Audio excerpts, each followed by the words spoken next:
Online. 702. Tech feature. 11 minutes to 2 o'clock in our tech feature for today. We are chatting about those overlooked risks of connecting to public and free Wi-Fi. And we're joined by Richard Frost, Head of Technology Solutions and Consulting at Armata for this conversation. Audible 1-883-0702 and the WhatsApp line 0727021702. Richard, welcome to the show. Thank you so much for joining us. Thank you so much for having me, Lebo.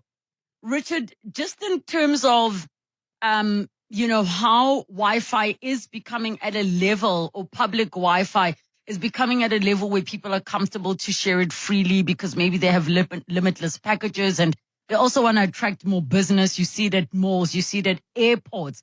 Would you say, before we jump into the risks, that South Africa is sort of on par with the world when it comes to where they can get free Wi-Fi, or do you think we still have a way to go? Yeah, I think today the consumer in general thinks that internet access is quite expensive. But if you look at it from a business perspective, paying even 1,000 Rand a month for fiber and being able to provide it to your patrons at a restaurant, and giving them free Wi-Fi, the draw to your restaurants, makes it appealing. We were saying earlier, if there's two things in South Africa everybody thinks of, it's load shedding. And if you've got power and free internet, people are going to come to you when the power goes out as well. Oh, yes. And of course, if they're coming to you to be able to charge their laptops and use your Wi-Fi, the likelihood is they're going to order your food. Correct. I mean, the longer the person's in, the more they're likely to purchase. I was also thinking that if you want to keep your patrons there, what you do is you do a time-based ticket system that every time they purchase a coffee or something, maybe they get 30 minutes of Wi-Fi on a token. Now, some of us actually, we bank on free Wi-Fi in the sense that, for example, if you're going to be landing in a foreign country, you want to be able to connect quite quickly before you sort out your SIM card. If you want to get a local SIM card, I mean, now there's eSIMs, which are sort of making things a bit easier. But many people also bank on the free Wi-Fi globally. Yeah, the issue is not really the free Wi-Fi per se if you're utilizing a correct establishment's Wi-Fi, right? Connecting to a Wi-Fi you think is legit and it's actually a threat actor's mobile card that's going through to a application that can actually interrogate your internet traffic. So effectively what happens, instead of connecting to, let's say, for argument's sake, the restaurant's Wi-Fi, you're actually connecting to his Wi-Fi because it's free and there's no password. And he's giving you internet access. But as you're busy doing your stuff, like logging into the bank, he can see your username and password and where you're browsing. And he can utilize that information after you've left to then gain access to your bank account. Thank you for actually clarifying that part. So you are saying that the legit free Wi-Fi spots, I think in Tshwane, they have certain city of Tshwane where there's a free Wi-Fi. You've got, for example, or Tambo, you've got malls. So are you saying those legitimate ones? Yes. But if you're just willy-nilly taking a chance and looking for open Wi-Fi that somebody has no password on, you don't know who they are, then you are opening yourself up to risk.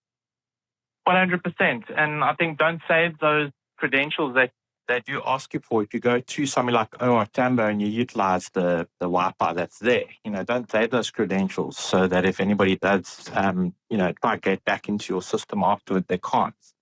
It's better to rather go to the manager of the establishment and ask him for access to the Wi-Fi. At least, then it's a legitimate person that's actually giving you that instruction as well.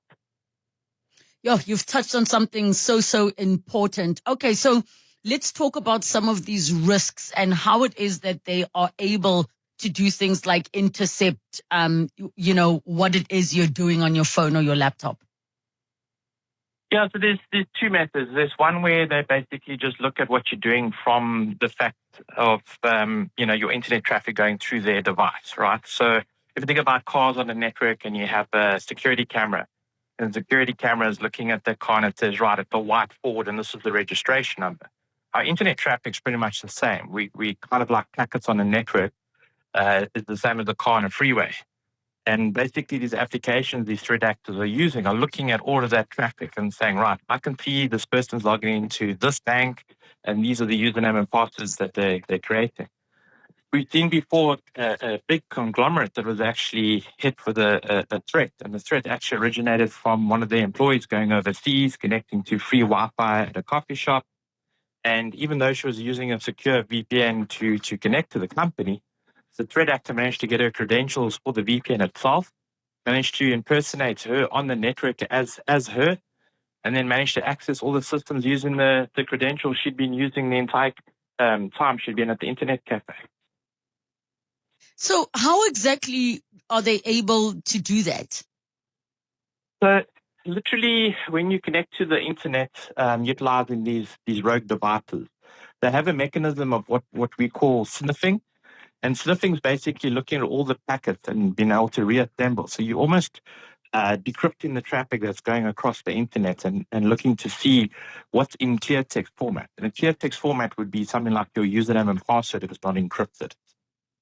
So those are the types of things that we could see. The other thing that they could do is they could do malware injection into the machine. So effectively, when you connect to their device, they would actually install some form of software on your machine, and that can be then used to record everything at a later stage. And every time you go on the internet, they can pull that information off your machine.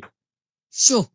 There is a message here that says, as an unemployed person, I normally go to the mall so that I can access my emails and apply for jobs. Is that dangerous?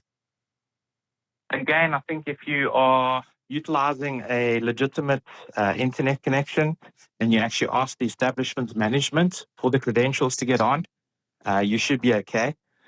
Your machine or the device that you're actually using to connect, it would be advisable to have some kind of anti-malware protection as well. Some of the security software you get there, the old antivirus software, not only will it stop you from getting infected by these threat actors software, but it can also secure the access to the internet, especially if you're using some form of VPN connection to encrypt your traffic so they can't actually look at all your packets, all your internet traffic.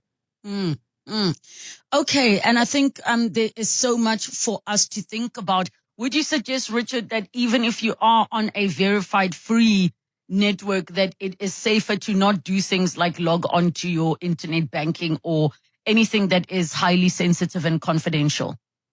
100%. I mean, I would rather do that in a contained environment that you know. We always say, nothing's really free. Free is dangerous. So if the internet access is free, it's probably because you've paid to stay in the hotel or you're eating at the restaurant and they're recouping the money some way. If you're connecting to Wi-Fi that's free and there's nothing attached, that's generally a red flag to say there's something that could potentially be dangerous. But definitely try and limit what you do and the information that you do send when you connect to a public free Wi-Fi. Richard, please share your closing thoughts with us.